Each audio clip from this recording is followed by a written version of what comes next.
The areas of interaction that happen because of patterns that interact with each other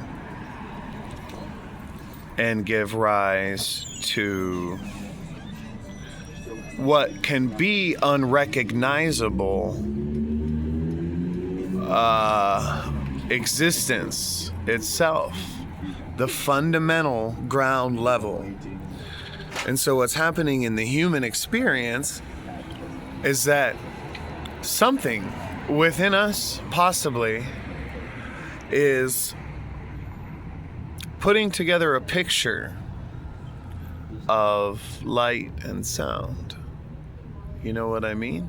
How do you get a still image of energy that is in constant fluctuation? Levels, that's how. You have a grid wrapped around a sphere. Now, what does this mean? It means that you can't get a flat surface on a sphere without having folds. And those folds are the lowest level patterning. So, interactions of existence cascade into a way to open doors that can bring things in, and on the highest levels of brain performance and energy consumption, doors that one can walk through.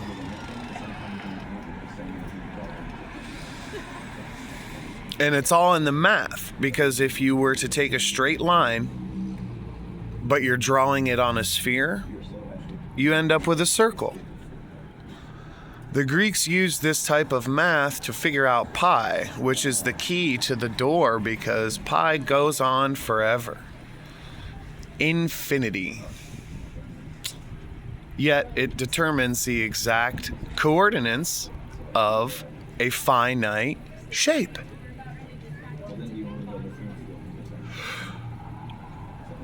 The Greeks, they studied things, they studied events, they studied shapes and math. Math was considered a part of the everyday life for a lot of cultures. And there are ways to use math that can explain hyperdimensional experiences, like hallucinations.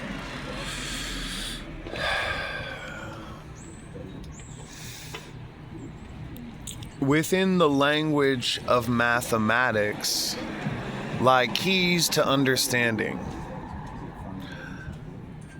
And aliens who discover the same laws of physics that we do, because they're from the same universe, could use math and the significant numbers in those systems as language that would be relatable to other cultures and societies.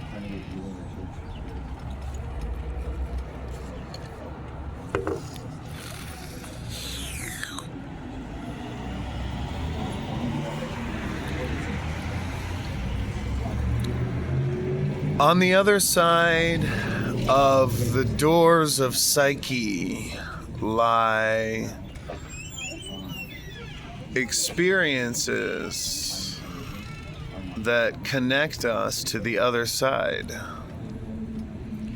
You know what I mean by the other side? It's just sort of this infinite void inhabited on different levels by different consciousnesses that have different intelligence capabilities.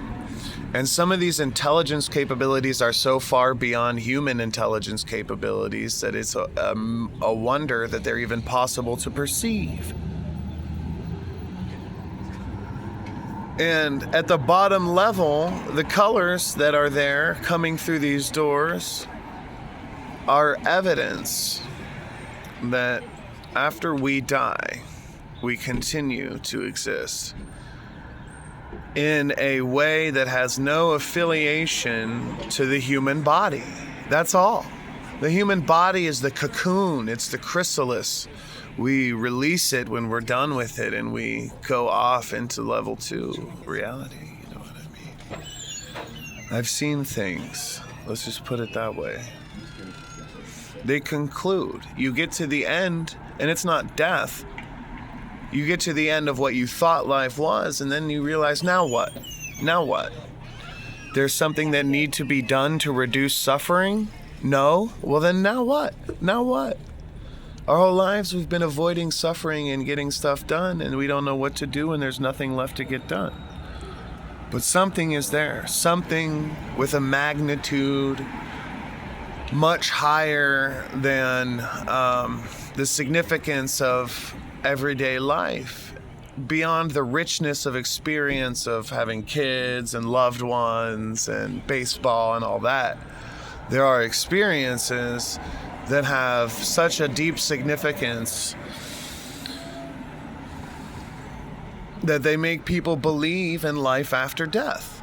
Even people who are non-religious, people who are non-spiritual, they just see things that they conclude after thinking about when the experience is done. I mean, how do you explain this? How do you explain rotating pig's face that's like made out of waxy looking colors, 3-dimensional, just spinning in the middle of a brick with like neon fucking iridescent colors like on each fucking corner of the brick, dude? How do you explain that?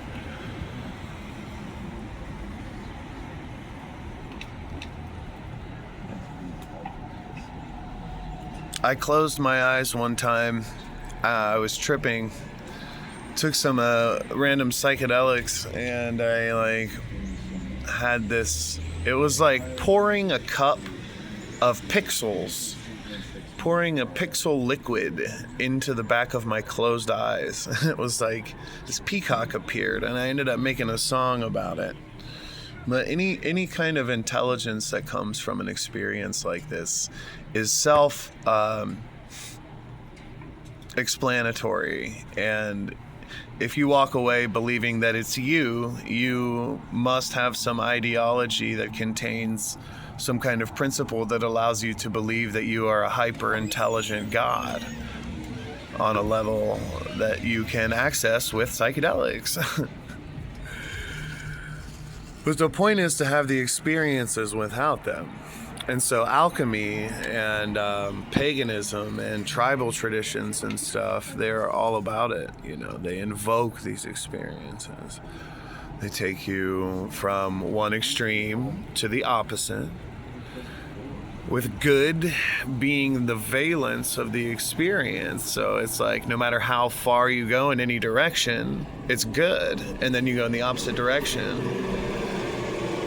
And then you see the polarity of things, and then the magician or the instigator is holding something that you don't need for you while you investigate this.